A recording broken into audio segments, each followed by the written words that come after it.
Welcome to the Forge, my wanton wildlings. I'm your creepsmith, and I hope you like my work. It's universal. Death. We all fear it.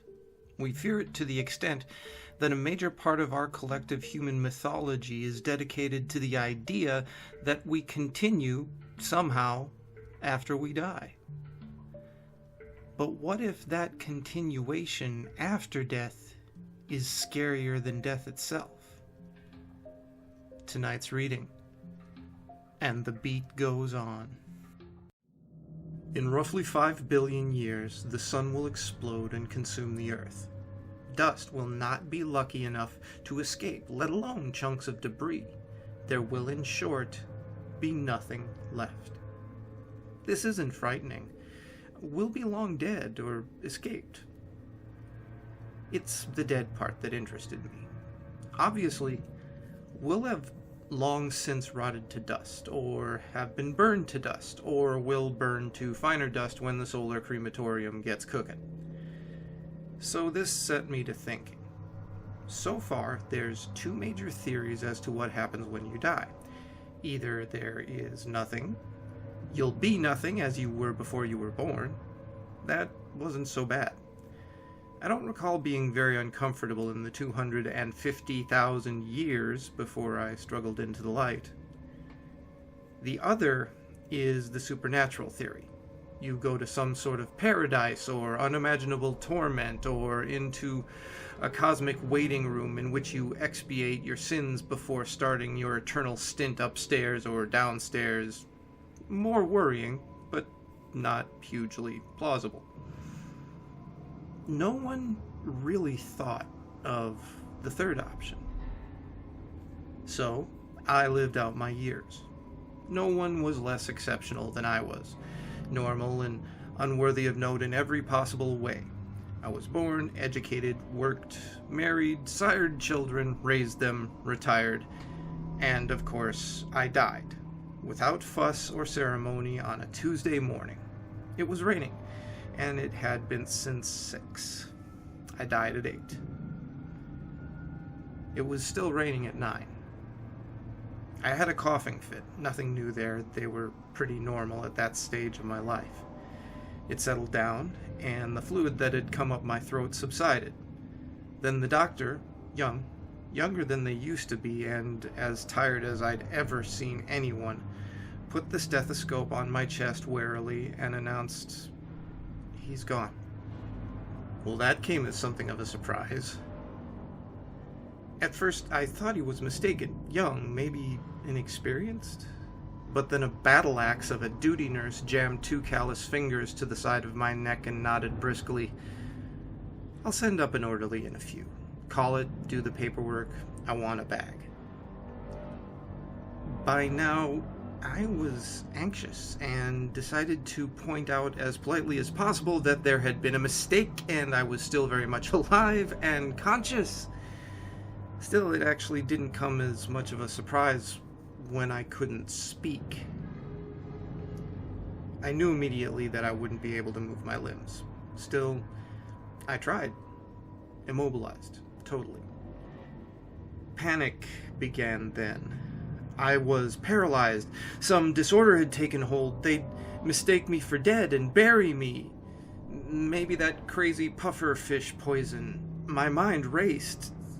This happened. I'd read about it in papers or seen it in films. I'd wake up in a morgue drawer or in the embalmer's table, or here I was literally blinded for an awful second with terror. A grave. But no, that couldn't be it. I was conscious. Nothing had changed. I was just paralyzed. I lay. I watched the clock on the opposite wall and listened to its rhythmic tick. Rain pattered against the window. Activity. At last, figures in scrubs appeared, manhandling me off the sheets and onto a gurney. A sheet was thrown over my face, and I was moved downwards. A bang told me that I'd been consigned to a morgue drawer, and the panic returned, But with no physical outlet, thrashing or screaming, it merely sat like weights on either temple. After what seemed like an hour, but may in reality have been mere minutes, I realized that I hadn't been breathing for a while. I didn't know exactly how long. Think of waking up in a different position to the one in which you went to sleep and you'll have the idea. A change that you can feel, but you can't remember happening. I realized with an odd calm that I wasn't breathing, and I didn't feel the need to because I was dead. This is what happens when you die. Your mind goes on. I wasn't sure for how long, but clearly for quite a while. Time went on. I was moved, embalmed, and placed in a coffin. Not one of these did I feel physically. Have you ever been powerless to prevent some harm befalling you or others? Every fiber straining to avert some disaster and total impotence to do so? It's really most odd. I still wasn't frightened of much of this. I was even calm when the distant voice of my wife in the funeral parlor's office to my left elected, amidst dry sobs, for an open coffin. So I tolerated this. I tolerated watching the face of everybody I'd known, racked with grief, looming obscenely over me as I watched the flickering bulb in the halogen light strips in the parlor ceiling. I was even able to smile inwardly as I watched my brother-in-law, with whom I'd feuded for the best part of 40 years, force crocodile tears out of loyalty to my sister. I was really only frightened of two things. The first was being buried, that thick darkness as some disinterested undertaker closed the lid, and the percussive, heart-rending thuds as it was nailed down.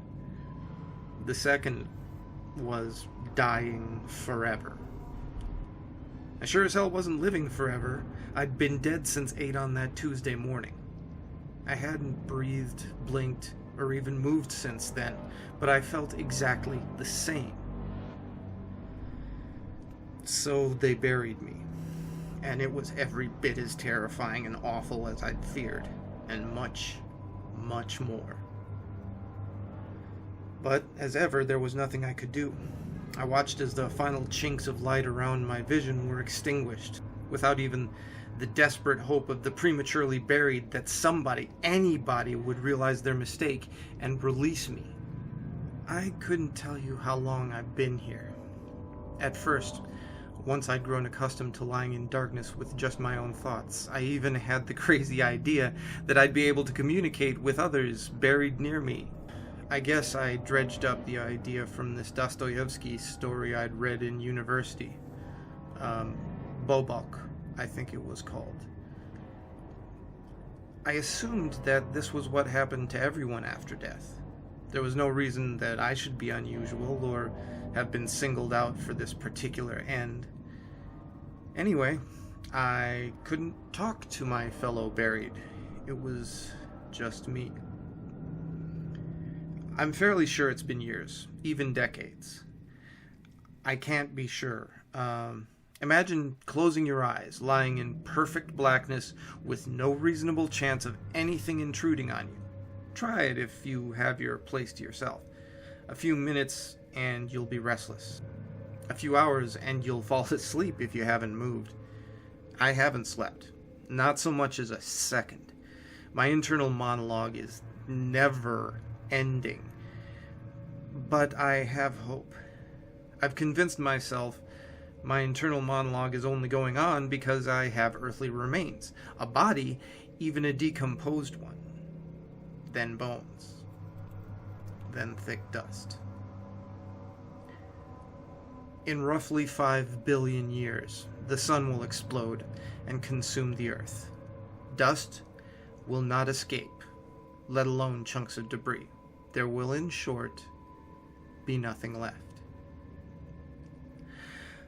I've been dying forever. Now, curl your toes and enjoy that sensation. It might be small, but eventually you'll find out how exquisite it is. Now, there's a thought that'll stick with you. Inevitability. Unavoidable and eternal. Now, if you will excuse me, I need a drink. Stay scary, my wildlings. Enjoy it while you've got it, and make the most of your nights.